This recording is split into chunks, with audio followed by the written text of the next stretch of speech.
ഈ സ്നോക്ലിംഗ് ആണ് മാലദ്വീപ്സിൽ ഒരു പ്രധാനപ്പെട്ട കാര്യം. അത് ലക്ഷദ്വീപിൽ പ്രൊമോട്ട് ചെയ്യുന്നത് മാലദ്വീപ്സിന് സഹിക്കാൻ പറ്റില്ല. അത് നരേന്ദ്രമോദി പോസ്റ്റർ ബോയ് പോലെ അത് ഇട്ട് നിൽക്കുകയാണ്. അതെ അതെ, അത് വലിയൊരു ക്യാമ്പയിനായി മാറിയത്. അതെ, മാതൃഭൂമി ഇന്നത് ഏറ്റവും പ്രധാനപ്പെട്ട വാർത്തയായിട്ട് മറ്റു പത്രങ്ങളൊക്കെ എല്ലാ പത്രങ്ങളും എൻ്റെ ലീഡാണ്. അത് അടുത്തത് മറ്റൊരു പത്രത്തിലേക്ക് പോകാം. എനിക്ക് മാതൃഭൂമിയിൽ ഒരു തമാശ കൂടി പറഞ്ഞു വേണമെങ്കിൽ നിർത്താം കേട്ടോ. അതായത് മാതൃഭൂമിയിൽ ഇന്നൊരു വാർത്ത കണ്ടതേ, ഫ്രണ്ട് പേജിൽ തന്നെ ഒരു വാർത്ത കണ്ടത്, ഈ മമ്മൂട്ടിയാണല്ലോ പിന്നെ മാതൃഭൂമിയുടെ പേജിന്റെ ടൈറ്റിൽ ഇട്ടത്. സംസ്ഥാന സ്കൂൾ ഇന്ന് സംസ്ഥാന സ്കൂൾ യുവജനോത്സവം അവസാനിക്കുകയാണ്. അപ്പോൾ മമ്മൂട്ടിയാണ് മുഖ്യാതിഥി. അപ്പോൾ അതായത് മാതൃഭൂമി കലോത്സവ പേജിന്റെ കൊല്ലത്തോളം എന്ന പേര് തിരഞ്ഞെടുത്തത് മമ്മൂട്ടിയായിരുന്നു എന്ന് അത് പറഞ്ഞിട്ടുണ്ട്. പിന്നെ ഒരു വരി കൂടിയുണ്ട്, അദ്ദേഹം മനസ്സിൽ കണ്ട പേരായ ജില്ലം കൊല്ലം പങ്ക്തിയുമായി. മനസ്സിൽ കണ്ട പേരെങ്ങനെയാണോ ഒരു പങ്ക്തിയായിട്ട് എഡിറ്റോറിയൽ ബോർഡിൽ ആർക്കാണത് മനസ്സിലായതെന്നുള്ളതാണ് പറഞ്ഞിട്ടുണ്ടാവും ഒരു പക്ഷേ. അതെ, മനസ്സിൽ കണ്ട പേര്. എൻ്റെ കാര്യം എന്താ പറയുക, ഈ ജില്ലം കൊല്ലം എന്നുള്ളത് കൊല്ലം ജില്ലം എന്നാണ് മനോരമയുടെ പേര്. അതെ, കൊല്ലം ജില്ലം മുഹമ്മദ് റിയാസിട്ട പേരാണ്. ജില്ലം കൊല്ലം എന്ന് മനസ്സിൽ കണ്ട പേര് എന്ന് പറഞ്ഞു. ആ പ്രയോഗത്തിൻ്റെ ഒരു തമാശയാണ് കൊടുത്താണ്. അദ്ദേഹം മനസ്സിൽ കണ്ടത് മാതൃഭൂമി മാനത്ത് കണ്ടു എന്നുള്ളതാണ്. ഇനി എനിക്കൊന്ന് മറ്റു പത്രങ്ങളിലേക്ക് കൂടി നമുക്ക് പോകാം അല്ലേ?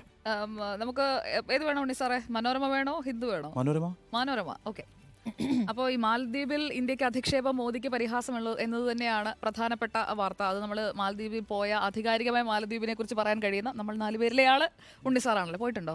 ഇല്ല, പോയിട്ടില്ല. പോണ്ടേ? പോണം, നിശ്ചയമായും പോകേണ്ട സ്ഥലമാണ്. അതെ, ഉണ്ണി സാർ പോയ സ്ഥിതിക്ക് ഞാൻ ആദ്യം ലക്ഷദ്വീപ് പോകാമെന്ന് വയ്ക്കും. ലക്ഷദ്വീപ് പോകും, നല്ലതാണ്. എനിക്കും പോകണമെന്നുണ്ട്. പോകേണ്ട ഒരു സ്ഥലവുമാണ്. കാരണം നമ്മുടെ രാജ്യത്തിനകത്തുള്ളൊരു ദ്വീപാണ്. മാത്രമല്ല അവിടുത്തെ മനുഷ്യര് വളരെ നല്ല മനുഷ്യരാണ്. എല്ലാ മനുഷ്യരും നല്ല മനുഷ്യരാണെന്നാണ് പൊതുവെ എൻ്റെ കാഴ്ചപ്പാടെങ്കിലും ലക്ഷദ്വീപിലെ മനുഷ്യര് അവിടെ വാതിൽ തുറന്നിട്ട് ജീവിക്കാൻ കഴിയുന്ന ലോകത്തെ വളരെ പ്രധാനപ്പെട്ട ഇടങ്ങളിൽ ഒന്നാണ്. അവിടെ നിങ്ങൾക്ക് വാതിൽ തുറന്നിട്ടുണ്ട്. ക്രൈം റേറ്റ് ഏറ്റവും കുറവുള്ള ഇടമാണ്. ഓക്കെ. അപ്പോ ലക്ഷദ്വീപിൽ ലക്ഷദ്വീപിലെ MP ഒരു ക്രൈം